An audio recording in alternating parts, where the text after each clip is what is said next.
Olá, seja muito bem-vindo ao meu canal. Se você quer entender a Bíblia de forma simples, você está no lugar certo. No nosso último vídeo, nós vimos a espetacular saída do Egito, a abertura do Mar Vermelho e a entrega dos 10 mandamentos no Monte Sinai. O livro de Êxodo terminou com a glória de Deus descendo e enchendo o tabernáculo. Mas a pergunta que ficou no ar foi: e agora? Como um povo imperfeito, teimoso e recém-liberto da escravidão pode conviver com a presença de um Deus absolutamente santo no meio deles? Para responder isso, hoje nós vamos mergulhar na trilogia que encerra a jornada de Moisés, os livros de Levítico, Números e Deuteronômio. Prepare-se, porque hoje você vai entender como de poucos dias caminhando no deserto se transformaram em 40 anos de testes, rebeldia, tragédias e, finalmente, na emocionante despedida do maior legislador de Israel, às margens da Terra Prometida. Se você quer profundidade bíblica, você está no lugar certo. Nós começamos no livro de Levítico. Cronologicamente, o povo não sai do lugar neste livro. Eles continuam acampados na base do Monte Sinai. O nome Levítico vem da tribo de Levi, os encarregados do culto. Se o livro de Êxodo focou em como construir a casa de Deus, Levítico foca em como se comportar na presença de Deus. E a palavra-chave aqui é uma só: santidade. Nos primeiros 7 capítulos, Deus estabelece o sistema de sacrifícios. Havia 5 ofertas principais: o holocausto, a oferta de cereais, a oferta de paz, a oferta pelo pecado e a oferta pela culpa. Ao contrário do que muitos pensam, esses sacrifícios não eram para alimentar a Deus, mas sim para ensinar uma lição severa.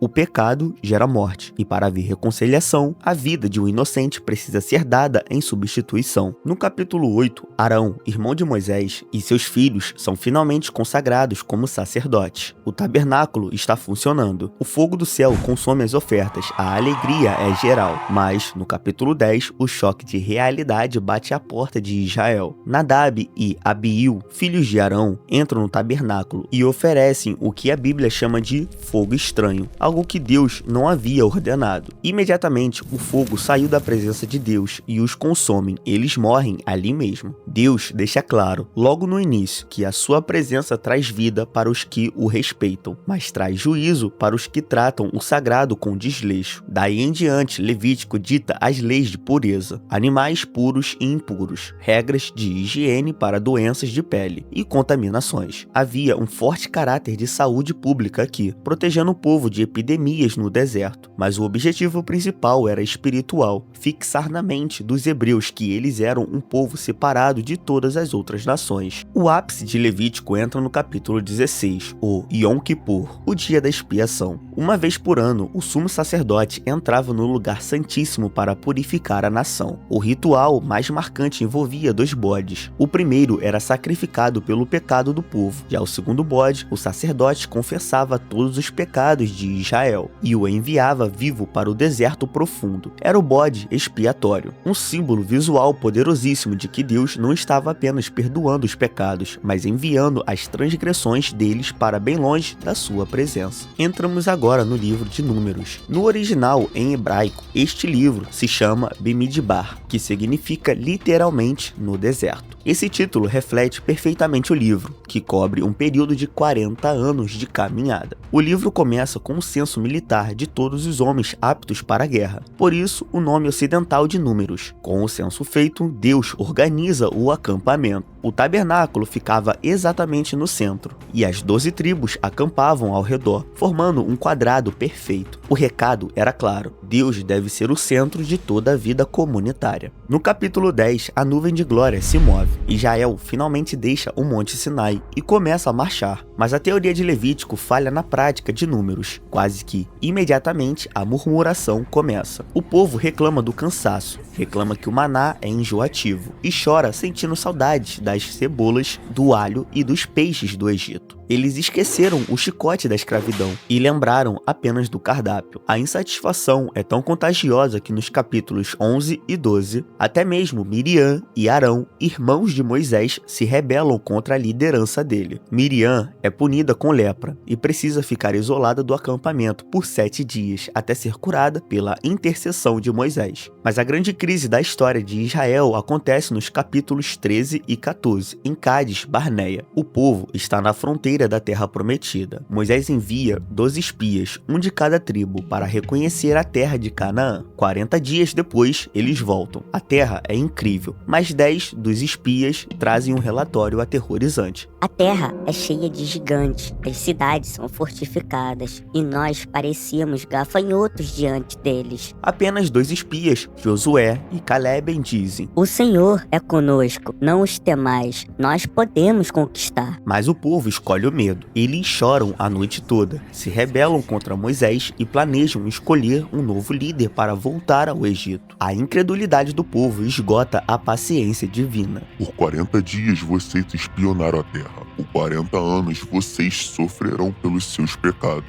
1 ano para cada dia. Toda essa geração que murmurou de 20 anos para cima vai cair morta neste deserto. Vocês não entrarão na terra, mas os seus filhos, que vocês disseram que seriam presas, a esses eu farei entrar. A partir desse momento, a história se torna uma marcha fúnebre de 40 anos em círculos no deserto. Uma geração inteira destinada a morrer na areia por causa da falta de fé. No capítulo 16, um homem chamado Corá lidera uma revolta com mais de 250 líderes, contestando a autoridade espiritual de Moisés e Arão. O julgamento divino é drástico. A terra se abre debaixo dos pés de Corá e seus aliados, engolindo eles vivos. O tempo passa e chegamos no capítulo 20. Estamos no fim dos 40 anos. A nova geração repete um erro dos pais e volta a reclamar da falta de água. Deus ordena a Moisés: Toma o cajado, reúne o povo e fale a rocha diante dos olhos deles, e ela dará água. Mas Moisés, exausto e profundamente irado com a teimosia do povo, perde o controle. Em vez de falar, ele grita com o povo e bate na rocha 2 vezes com o cajado. A água jorra, o povo bebe, mas Deus chama Moisés em particular por ter desobedecido a ordem direta, agido com ira e não ter santificado o nome do Senhor diante do povo. Deus diz a Moisés: Você não introduzirá esta comunidade na terra que lhes dei. O grande líder que suportou o povo por 40 anos agora estava proibido de entrar na terra prometida. Logo depois, no capítulo 21, o povo volta a murmurar e Deus envia serpentes venenosas para o meio do acampamento. Muitas pessoas morrem. Quando o povo se arrepende, Deus manda Moisés fazer uma serpente de bronze e colocá-la no alto de um poste. Todo aquele que fosse picado e olhasse para aquela serpente de bronze viveria. Séculos mais tarde, o próprio Jesus usaria essa passagem no Evangelho de João, no capítulo 3, para explicar a sua própria crucificação. Assim como a serpente foi levantada no deserto para dar vida aos moribundos, o Filho do Homem seria levantado na cruz para dar vida eterna aos que crescem. O livro de Números termina com a história de Balaão, um profeta pago pelo rei de Moabe para amaldiçoar Israel. Mas de forma espetacular, Deus controla a boca de Balaão e até mesmo a sua jumenta, transformando todas as tentativas de maldição em profecias de bênção e vitória sobre o povo eleito. E assim chegamos ao livro de Deuteronômio.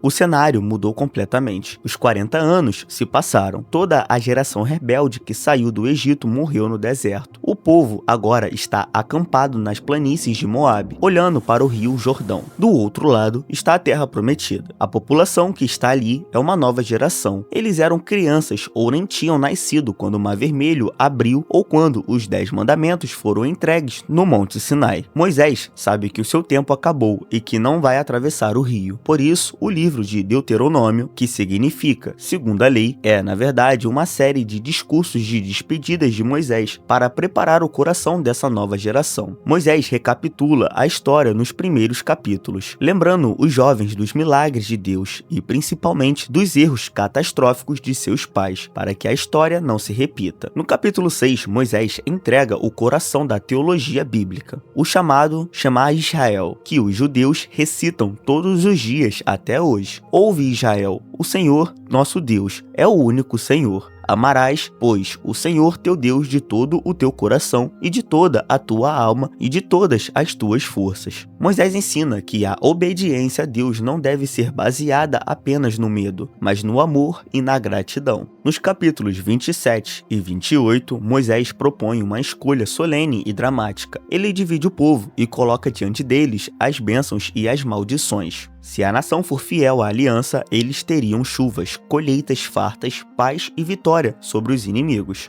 Mas se eles se corrompessem com os deuses pagãos de Canaã, sofreriam pragas, fome e, por fim, seriam arrancados da terra e espalhados pelo mundo no exílio. A história futura de Israel depende exatamente da escolha feita naquele dia. Nos capítulos finais, a liderança é oficialmente transmitida. Moisés apresenta Josué como um novo líder, encorajando ele a ser forte e corajoso. Moisés escreve a lei, entregando aos levitas, recita um cântico profético sobre o futuro de Israel e abençoa cada uma das 12 tribos, uma por uma, como um pai que se despede de seus filhos. E chegamos ao capítulo 34, o emocionante desfecho da vida do maior líder do Antigo Testamento. Moisés sobe sozinho o Monte Nebo. Lá do alto, Deus limpa a sua visão e mostra a ele toda a extensão da terra prometida, desde o norte até o mar ocidental. Moisés contempla a terra que mudaria a história da humanidade. E ali, nas alturas do monte, aos 120 anos, Moisés morre. A Bíblia diz algo profundamente poético e misterioso. O próprio Deus o sepultou em um vale secreto em Moabe, e ninguém jamais soube onde ficava o seu túmulo. A tradição bíblica revela que esse momento envolveu uma intensa batalha no mundo espiritual. O arcanjo Miguel, o anjo do Senhor, teve que lutar contra o diabo que disputava o corpo de Moisés. No fim, o local foi preservado, o que foi feito provavelmente para evitar que o túmulo se tornasse um ponto de idolatria ou adoração pagã. Essa disputa específica pelo corpo de Moisés é mencionada no Novo Testamento, no livro de Judas 1:9, onde diz que o arcanjo Miguel não ousou pronunciar juízo de maldição contra o diabo, mas disse apenas: "O Senhor te repreenda". O livro e o Pentateuco termina com esse trecho impressionante. Nunca mais se levantou em Israel profeta algum como Moisés, a quem o Senhor conhecesse face a face.